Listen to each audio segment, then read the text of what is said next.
think I would add to that the way the world has changed, especially geopolitically, that the West no longer dismisses a country like India and the global South anymore, like it once used to. The Americans used to just dismiss India as, oh, you're in the Soviet camp and you have nothing to add except to complain you're a giant headache in, in our head, and just go away somehow. Pakistan is so much better, easier, etc. But today, I see a real dramatic change.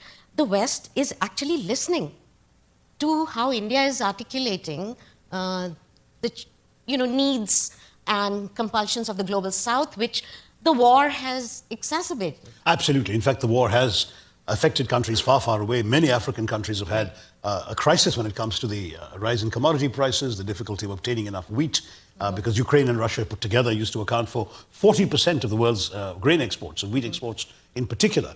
And given all of that, many, many countries have suffered. There's a food crisis. There's also a debt crisis in many developing countries. Right. So all of this undoubtedly, Seema, is definitely exacerbated by the war.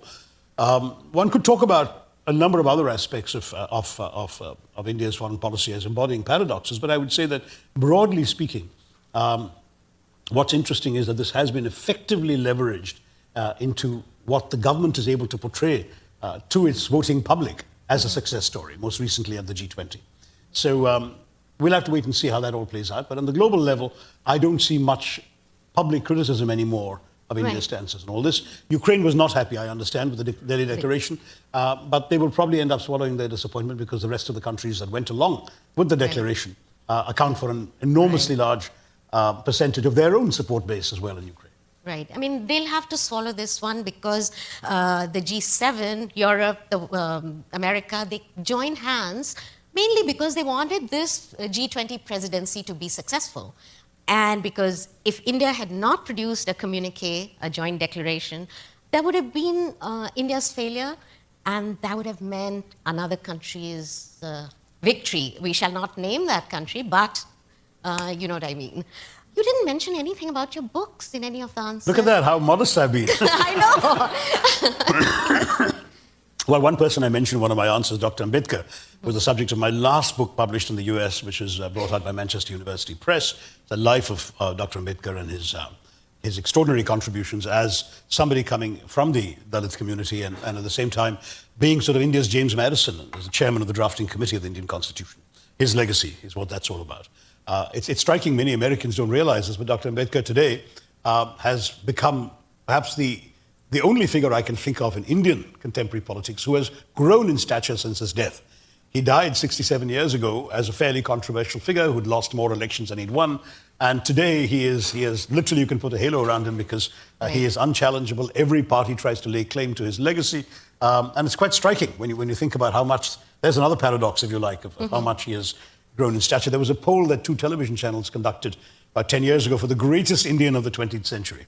And none of the names that you might predict, Gandhi, Nehru, etc., made it. It was Dr. Ambedkar who was elected in a poll in which 20 million Indians voted.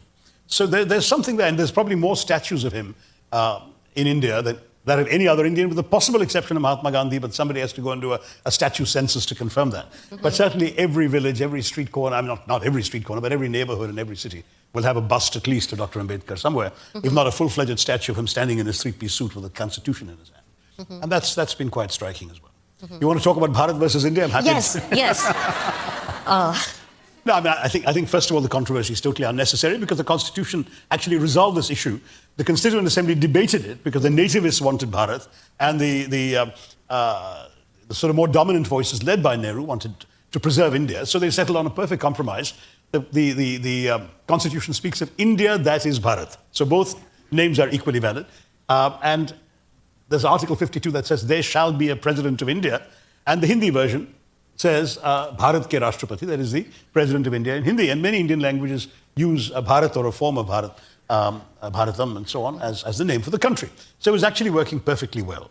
And I think one of the great things that Nehru understood, or 2 of the great things that he understood at that time, was that by remaining India, India established itself as a successor state to the British Raj in India, from which Pakistan was seceding. Right. If we had adopted the name Bharat and Pakistan had been Pakistan, then India would have been the name for the collective subcontinent, but no longer for any one country. Right. And even legally, that would have been problematic.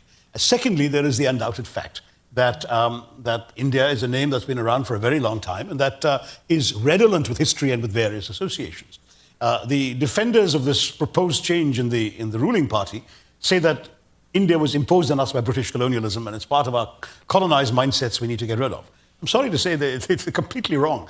The name India exists for a couple of thousand years, yes. When the British were still running around in skins, far from colonizing any of us. And if you go back to 2,000 years ago to the writings of Herodotus, Megasthenes, the Greek historians, they spoke of India. The idea is that the river Sindhu or Indus was the defining element. What lay beyond was India. And interestingly enough, the Persians couldn't pronounce the S. So the Sindhu, the people beyond the Sindhu, they wanted to call them by some name, so they said they're the Hindus. Yeah. Now, if you start abolishing the name India, you'll have to start abolishing the term Hindu as well. Yeah. And no longer will the BJP be able to announce, say with pride that you are Hindu, because that's exactly the same etymology as saying, say with pride that I'm Indian, which I do, and we've all been doing for 75 years. I think the idea is, because I was listening to the foreign minister explain it in one of the TV interviews, the idea is just to introduce Bharat more prominently in the national discourse. He was saying that many countries have two names, right? Germany and Deutschland. Yeah. But Japan, it's Germany in English and internationally, and it's Deutschland in Germany. So I think what he was hinting at is that, like, the Japanese call their country Nippon, and so we'll call our country Bharat, but for outside purposes, for the rest of the world, it'll remain India. Because if you change India to Bharat officially in the UN, the Pakistanis will lay claim to the name. They could. That will be the biggest irony of it all, So who knows? I think it's mainly. No, but in that case, the entire thing is completely pointless because we already have the right to use both names.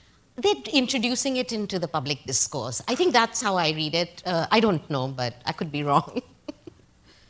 It's just that the mix-up, Mr. Modi is sitting behind the nameplate at the G20 that said Bharat in Roman letters, which frankly made no sense because, or the president issuing her official invitations as the president of Bharat. I mean, that's actually a contradiction of Article 52 of the Constitution.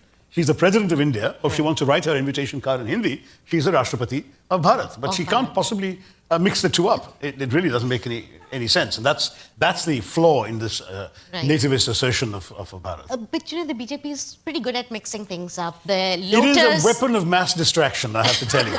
They love coming up with these controversies that take us away from the real problems facing the country today, a few months before a general election, where the issues of unemployment and look at the G20. The symbol was the lotus, which happens to also be that of the ruling party, yeah. And in fact, Mr. Modi's picture, some journalists calculated, occurred every 50 meters in every corner of India. I'm sorry, every corner of the capital, Delhi.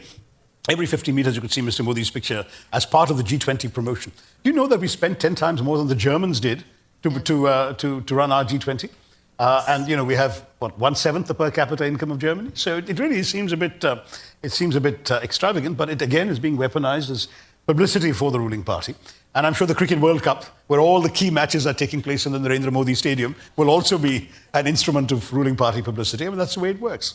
But we're going to see how effective all this is when the voters actually cast their ballots. Right. But to be fair, they did manage to push India's foreign policy forward in many, many areas. I mean, I know it was weaponized as as if nobody else ever had the presidency of G20. India's the first country to do so, but they did manage it well. I'll have to, acknowledge that. Would you? Yeah, no, I did. I have acknowledged the fact that, particularly pulling off the agreed declaration, which many people thought would not be possible, was a very, very successful act of adroit diplomacy. I think you're getting the signal that it's time for you to open up to the audience. Yes.